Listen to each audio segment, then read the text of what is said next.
They say the land remembers what people try to forget. The trees don't speak, but they whisper if you listen long enough, and in a small corner of Virginia, the earth has been whispering the same name for almost 200 years, a name most people in town won't even say after dark. You won't find it on any official record anymore. It's been erased, rewritten, buried, but every lie leaves a shadow, and this one runs in the blood. The Holloway family came to America before the Civil War, promising purity, promise, and God's will. That's what the stories say.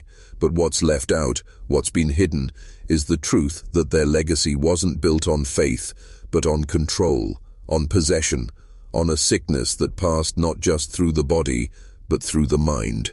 Generation after generation, the Holloways built their home deeper into the woods, away from neighbors, away from questions. They said it was to keep the world out, but the truth, it was to keep something in. By the time the 1900s arrived, the family name was already a curse. Children vanished, fields died overnight. Local men who went to trade with the Holloways came back, changed. Some couldn't speak at all. Others whispered about rooms with no doors, of strange lights in the trees. But when sheriffs came to investigate, there was nothing, just polite, quiet people. A perfect Southern family, always smiling, always watching. What no one knew then was that the Holloway bloodline carried something far older than any of them. A kind of pact, one sealed by an ancestor who believed he could cheat death itself. The cost was his family, and every generation since has paid the debt in silence. You can still visit what's left of their land. Locals call it Holloway's End. If you stand there at dusk, you'll hear what sounds like laughter under the soil. Faint, distant, not quite human. Most people think it's the wind. But old records, the ones hidden in the county courthouse basement, suggest otherwise. Because the last Holloway didn't die in that house. He disappeared. And the people who've gone looking for him, none of them came back the same. They found the first journal in 1932, buried under the floorboards of what used to be the Holloway parlor. The wood was soft, eaten by time, but the pages were still intact, wrapped in wax paper, sealed tight as if someone knew it would have to survive the years. It belonged to Thomas Holloway, the youngest son of Elijah, the patriarch who'd built the second house after the first mysteriously burned to the ground. In the pages, Thomas describes a family ritual he called the renewal. He never explains it outright, only circles around it in frightened phrases. The offering, the vessel, the binding. But one line appears over and over, written in a trembling hand. Father says the blood remembers. Historians who've seen those journals, few as they are, agree that Thomas was unwell, but others, the ones who studied what happened in that region after 1907, think something much darker was taking place. People started reporting that livestock were being found drained of blood. Families abandoned their farms overnight, leaving food on the table, doors wide open. No explanation, no footprints, just emptiness. The Holloways, though, they never left. They kept rebuilding, each generation tighter, more secretive, until no one even saw them in town anymore. Thomas's last entry is dated May 14, 1911. He writes that he's seen the face of the first one. He says his father was right, that it does remember, and that when it wakes, it needs someone to take the burden. The handwriting disintegrates halfway through the page, as if his hand was shaking too violently to finish. After that, there's nothing. Years later, when the property was seized by the state, workers who went in to demolish what was left refused to stay after sundown. One man, a foreman named Robert Coates, told reporters he found a room beneath the foundation that wasn't on any blueprint. A circular chamber carved entirely out of stone, filled with dozens of identical wooden boxes, each marked with the same symbol, a spiral burned into the lid. The boxes were empty, but the smell, Coates said, was like old pennies and wet soil. The county sealed the area within a week. No records were filed, no photographs taken, but the journal, the one that started it all, vanished from the courthouse 2 days later. The Holloway line should have ended there. No surviving heirs, no claims to the land. But in 1954, a woman appeared in a neighboring town, claiming she was a descendant. Her name was Margaret Holloway, though she signed her letters M.A.H. as if she didn't want to be fully known. She was quiet, educated, polite, said she'd come to restore the family name. People liked her at first, until the dream started. 3 families living near her cabin reported waking up with bleeding noses, their pets refusing to go near the woods. One woman swore she saw a child standing outside her window, barefoot, pale, eyes like glass marbles. When she opened the door, there was nothing but the smell of copper and rain. The sheriff went to question Margaret, but her house was empty. No furniture, no clothes, no sign of anyone ever living there. Except one thing. A jar on the table, sealed with wax. Inside it, teeth, small, human. No charges were filed. The report was quietly buried, same as every Holloway story before it. But Margaret wasn't gone. Over the next decade, she appeared in photographs across 3 states, always in the background, never aging, never smiling, always watching. The last verified sighting was in 1971 at a rural church in Kentucky. Witnesses say she sat in the back pew during a baptism. The child being baptized later died in his sleep that same night. The family moved away within a week. Those who've studied the Holloways believe Margaret was trying to complete something, to fulfill whatever her ancestor began. Some say she was the last vessel. Others say she gave birth to one. There's no record of her death, no grave, no obituary, just a few scattered references to a woman in white seen near Holloway's End in the early 80s, humming the same lullaby mentioned in Thomas's journal. They say the song stops if you try to listen too closely. The earth has a way of swallowing its secrets. But blood doesn't forget.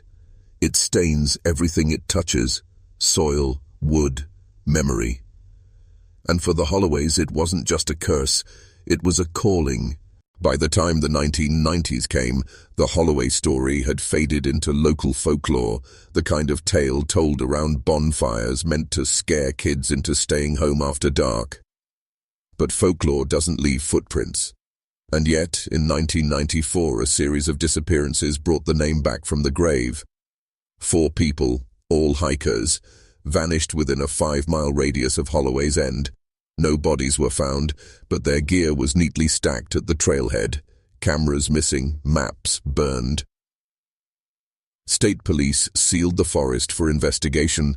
What they found wasn't in any report made public, but a former investigator, before he retired, admitted one thing in an interview no one was supposed to air. There was writing on the trees, not carved, not painted, grown into the bark. Words that shifted under light. One phrase appeared over and over: "The blood remembers." Satellite photos from that same year show a pattern in the soil behind the Holloway Foundation, a perfect circle scorched into the ground, large enough to be seen from above. No explanation, no lightning strikes recorded, nothing natural. Then came the tapes. A local historian, trying to document the legend, spent 3 nights recording in the woods. On the 3rd night, at exactly 2:13 a.m., his audio captured something strange. A woman's voice whispering what sounded like a prayer. He played it for the sheriff the next morning. The man quit his job that same day and left the state. The tape's been missing ever since. But what keeps people talking even now is what's been happening to those who visit the area. Locals say you can feel it before you see it. The air thickening, the silence pressing against your ears. Phones die, compasses spin. And in the distance a figure stands just beyond the tree line, pale, still, watching. Some think it's Margaret, others think it's what she made. If you're still watching, you're already braver than most. Tell us in the comments. What would you have done if this was your bloodline? Would you dig for the truth, or let the earth keep it buried? Because one thing's certain, the Holloway legacy isn't over. It just learned how to hide. In 2003, a construction company purchased the old Holloway property, planning to turn it into a private retreat. They never finished the job. The records show that work stopped after only 11 days. The first crew reported hearing what they described as chanting under the soil. At first, they laughed it off. Then their equipment started failing. Generators, radios, even watches. And one morning the foreman's truck wouldn't start. He popped the hood and found every wire inside cleanly severed, like by a blade.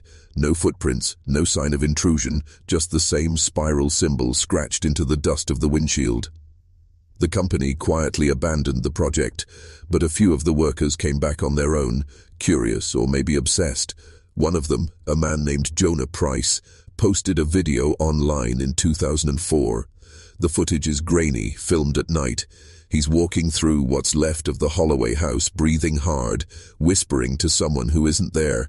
Then the camera pans to the floor, and for a few seconds you can see movement under the boards, like something shifting in the dirt beneath. He screams, the camera drops, and the video cuts to black. That clip was online for less than a day before it vanished. Some say Jonah pulled it down himself. Others say someone else did. Either way, he was never seen again. After that, the county sealed the area completely. Fences, motion sensors, warnings about unstable ground, but people still find their way in. The ones who don't believe, or the ones who believe too much. And every few years, someone disappears, always alone, always near the old foundation. Local kids still dare each other to spend a night there. They say if you stand in the center of the ruins at midnight and whisper the family name, you'll hear the echo whisper it back. Not your voice, something older, something waiting. What's left of the whole Holloway name exists only in those whispers, in the static between recorded sounds, in the dreams of those who've walked too close to that soil, because maybe the curse isn't in the blood anymore, maybe it's in the land itself. In 2016, a university research team from Richmond got permission to study Holloway's End, to analyze soil samples, document local folklore, and demystify rural superstition. That's how the grant proposal read. They arrived in October, 5 graduate students and their supervising professor. Only 3 of them ever left. The surviving students refused to talk publicly, but one of them, under a false name, spoke to a podcast years later. Her voice trembles through the entire interview. She says they found something they couldn't explain. Bones buried in a perfect spiral just under the old foundation. Not animal bones, human. Dozens of them. The professor, Dr. Lowell, wanted to call the authorities, but the team's equipment began to fail that night. Batteries drained, lights flickered. The air, she said, vibrated. At around 3 a.m., they heard singing, faint, childlike, coming from beneath the ground. She described a sudden pressure in her chest, like being pulled down. She doesn't remember anything after that until sunrise. When she woke, the professor and 2 students were gone. Their tents untouched, their notes gone. The only thing left was a single phrase written in mud on the side of their truck: "We remember." The university denied any knowledge of the incident. They wiped the project from their archives, but the locals remember. They say the singing has been louder ever since, that some nights you can see lights moving between the trees, weaving in circles, like lanterns searching for something they lost. And there's a new story now, whispered among those who've gone too close, that the Holloway line never truly vanished, that Margaret had a child, born in secret, raised to continue the work. The renewal. No one knows if that's true. But every decade or so, another Holloway birth certificate surfaces. Different states, different names, but the same. Middle initials, M-A-H. Maybe that's the point. Maybe the curse was never about one family. Maybe it's about the act of remembering, and how the past always finds a way to dig itself back up.